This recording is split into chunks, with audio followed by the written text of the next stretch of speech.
проявление моей любви к Крыму, к родине, моих родителей, предков. Это главная идея, это мысль написать тот или иной мотив, то есть что-то вот такое сильное оказывает впечатление на человека, да, на художника. И он, как говорится, загорается, берется за кисти и изображает этот мотив.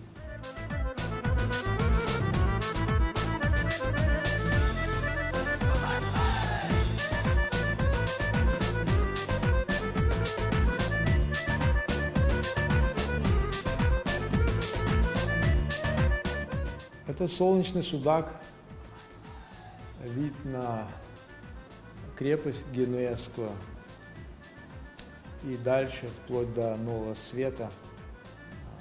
Судак известен своей солнечностью. Хотел я вот передать это солнце. Иншаллах, надеюсь, получилось.